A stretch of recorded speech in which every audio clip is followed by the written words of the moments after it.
আজকে আমাদের নবীকে দুশ্চরিত্রবান বলে গালি দেওয়া হলো। আজকে মুফতি গিয়াসউদ্দিন তাহিরিকে খুঁজে পাওয়া যাচ্ছে না, মনে হচ্ছে উনি মারা গেছে, বেঁচে থাকলে মামলা করতো। এ কথা কর না কে?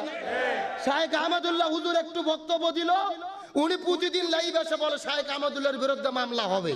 তো শায়েখ আহমদুল্লাহর বিরুদ্ধে তুমি যদি মামলা করো, নবীর বিরুদ্ধে যিনি গালি দিল তার বিরুদ্ধে তুমি মামলা করতেছো না, তার মানে বোঝা যাচ্ছে তাহিরি বেঁচে নাই, মারা গেছে।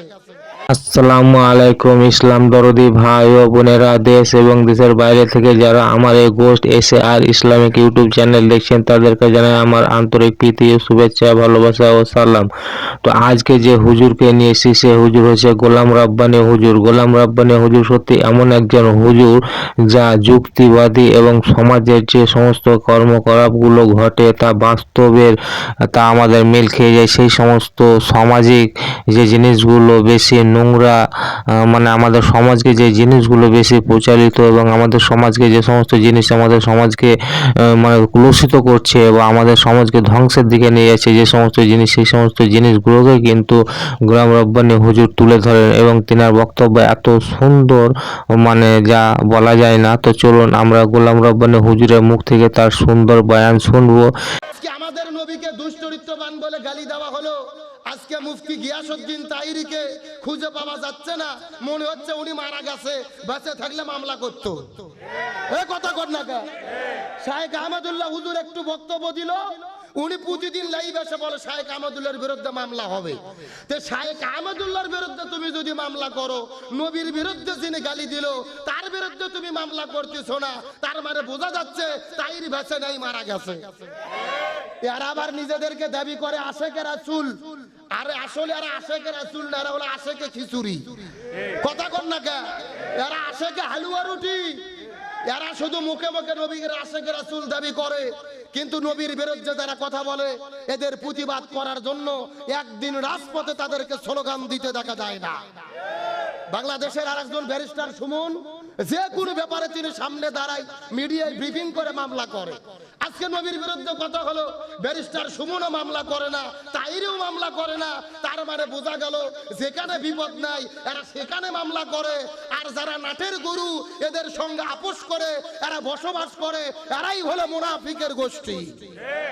সুতরাং আজকের আলেমদের প্রোগ্রাম, শত শত আলেমদের প্রোগ্রাম থেকে আমরা উদ্যত আহ্বান করি, এই বাংলার জমিন আলেমের বিরুদ্ধে যিনি কথা বলেছে, আলেমকে দুশ্চরিত্রবান বলে গালি দিয়েছে, অনতি বিলম্বে একে তওবা করে ক্ষমা চাইতে হবে, নতুবা তাকে গ্রেফতার করে শাস্তির আওতায় আনতে হবে। এই মতের পক্ষে কারা রাজি আছেন? হাতগুলো তোলেন তো দেখি। লিল্লাহে তাকবীর। বাংলাদেশের আল্লামা সাঈদীকে অনুসরণ করে এইরকম অন্তত 500টা বক্তা আছে। কথা কন না কে? আপনি আল্লামা সাঈদীকে অনুসরণ করেন, মিজানুর রহমান আজহারীকে অনুসরণ করেন, আমির হামজাকে অনুসরণ করেন, বজলুর রশিদ চাচাকে অনুসরণ করেন, রুহুল আমিন যুক্তিবাদী চাচাকে অনুসরণ করেন, সমস্যা নাই। কিন্তু অনুসরণ করার নামে এমন ব্যবহার করেন না যার দ্বারা ইসলাম প্রশ্নবিদ্ধ হয়। কথা কন না কে?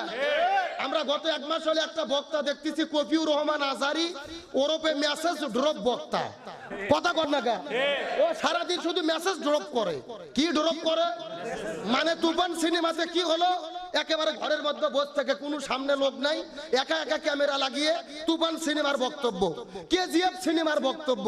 কে রে KGF সিনেমার মধ্যে নাই, ও কি করেছে, তুফান সিনেমার মধ্যে কি ঘটেছে, এই সিনেমা যদি ও না দেখে তাহলে এটা বলতে পারলো কেমনে?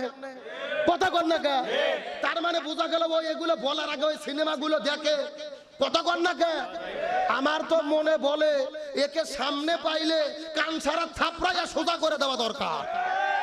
এই জন্য আমি বলতে চাই সমস্ত মেসেজ ড্রপ বক্তাদেরকে, তোমার যদি ভাইরাল হওয়ার ধান্দা থাকে টিকটক করে তুমি ভাইরাল হও, কিন্তু তুমি মাথায় টুপি দিয়ে মুখের মধ্যে দাড়ি রেখে তুমি নাটক সিনেমার গল্প বলে হুজুর সেজে কথা বলবে, ইসলামকে প্রশ্নবিদ্ধ করবে, এটা আলেম সমাজ মেনে নিতে পারে না। এই জন্য আমি আপনাদের উদ্দেশ্যে একটা কথা বলতে চাই, মেসেজ ড্রপ বক্তাকে ধরে আপনারা থানাতে ড্রপ করেন। কথা কর না কে? আপনারা একে ধরে পুলিশের কাছে ড্রপ করেন, বিশ্বাস করেন এর দ্বারা ইসলামের ক্ষতি হচ্ছে, আলেম সমাজের ক্ষতি হচ্ছে। একে হুজুর বললে প্রকৃত হুজুররা অপমানিত হবে, একে আলেম বললে প্রকৃত আলেমের অপমানিত হবে। আর মাহফিল নাই, মসজিদের মেম্বার নাই, ঘরের মধ্যে বসে থেকে ইসলামের বিরুদ্ধে কথা বলে। আমি বলতে চাই আজকের প্রোগ্রাম থেকে একে যেখানেই থাকে খুঁজে বের করে শাস্তির আওতায় আনা দরকার। আসেন শেষ কথা বলে দেই, প্রোগ্রামের যেহেতু আপনারা হেডলাইন দিয়েছেন, প্রধান মেহমান চলে এসেছে, লিখেছিলেন আশুরার গুরুত্ব তাৎপর্য শিক্ষা।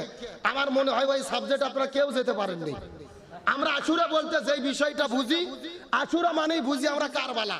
বুঝি কি বুঝি না শোনেন, আমি পুরো ঘটনা বলার টাইম নাই। কারবালা মানে আমাদের বাংলাদেশের মানুষের ধারণা ইরাকের ফুরাত নদীর তীরে অবস্থিত কারবালা। আসলে বিষয়টি এমন না। কারবালার মূল শব্দ হলো আরবি শব্দ কারিবুল বালা, বিপদে পতিত হওয়ার জায়গা, বিপদে পতিত হওয়ার। খুব ভালো করে বুঝবেন, ইমানদার ব্যক্তিরা ইমানের পরীক্ষা দিতে গিয়ে যেখানে বিপদে পতিত হয় ওই জায়গার নাম কি? তাহলে একটা মেসেজ মাথার মধ্যে ঢুকান। হযরত ইব্রাহিম আলাইহিস সালামকে আগুনের মধ্যে ফেলে দেওয়া হয়েছিল, নমরুদ অগ্নিকুণ্ডের মধ্যে ইব্রাহিম নবীকে ফেলে দিল। ইব্রাহিম নবীর জন্য ওই নমরুদের অগ্নিকুণ্ডটাই ছিল শূন্যস্থান পূরণ করেন, ওই অগ্নিকুণ্ডটাই ছিল মুসা নবীকে লোহিত সাগরে ফিরাউন যখন হামলা করলেন, মুসা নবী ঝাঁপ দিল। তার মানে বোঝা যাচ্ছে মুসা নবীর জন্য ওই লোহিত সাগরটাই ছিল কারবালা। ইউসুফ নবীর জন্য ওই মিশর দেশের জেলখানাটাই ছিল কারবালা। ইউনুস নবীর জন্য মাছের পেটটাই ছিল কারবালা। আমাদের নবীর জন্য শিবে আবু তালিব নামক জেলখানাটাই ছিল, আমাদের নবীর জন্য তাইফের ময়দানটাই ছিল কারবালা। তার মানে বোঝা গেল কারবালা শুধু ইরাকের ফুরাত নদীর তীরে নয়। ইমানদার ব্যক্তিরা ইমানের পক্ষে থাকতে গিয়ে যেখানে বিপদের মধ্যে সম্মিলিত হয় ওই জায়গার নাম হলো কারবালা। তার মানে বোঝা যাচ্ছে কারবালা শুধু ইরাকের ফুরাত নদীর তীরে নয়, কারবালা বাংলাদেশেও হতে পারে। কথা বলেন না কেন? ইউসুফ নবীর জন্য যদি মিশরের জেলখানা কারবালা হয়, এই বাংলার জমিনে যে আলেম ওলামাগুলো কোরআনের কথা বলার কারণে দীর্ঘদিন বছরের পর বছর জেলে বন্দী ছিল, বাংলাদেশের আলেমদের জন্য আমার দেশের জেলখানাটাই হলো কারবালা। আর বর্তমানে পৃথিবীর সবচাইতে বড় কারবালা হলো ওই ফিলিস্তিনের ময়দান। কথা কন না কা? আজকে বাংলাদেশে কারবালা আসলে ইমাম হাসান হোসেনের ওয়াজ হয়, কান্না করতে করতে অজ্ঞান হয়ে পড়ে যায়, কিন্তু আসল কথা বলা হয় না। আশেক রাসূল দাবি করে হাই হুসাইন বলে হাতের মধ্যে ছেকল নিয়ে শরীরে মারে, শরীর থেকে রক্ত বের করে ইমাম হোসেনের প্রেম দেখাতে চায়, কিন্তু ইমাম হুসাইন দিন কায়েমের জন্য জীবন দিয়েছে। তথাকথিত আশেক রাসূলরা এই বাংলার জমিনে দিন কায়েমের জন্য জীবন দেওয়া তো দূরের কথা, ইসলামী আন্দোলন করেন। হ্যাঁ বন্ধুরা, আজকের ভিডিও কিন্তু এই পর্যন্ত। এরপরে কিন্তু আবার আমরা নতুন কোনো একটা ভিডিও নিয়ে উপস্থিত হবো। তাই বন্ধুরা, আমার এই চ্যানেলটাকে যারা সাবস্ক্রাইব করুন তারা কিন্তু প্লিজ দয়া করে সাবস্ক্রাইব করে নিও।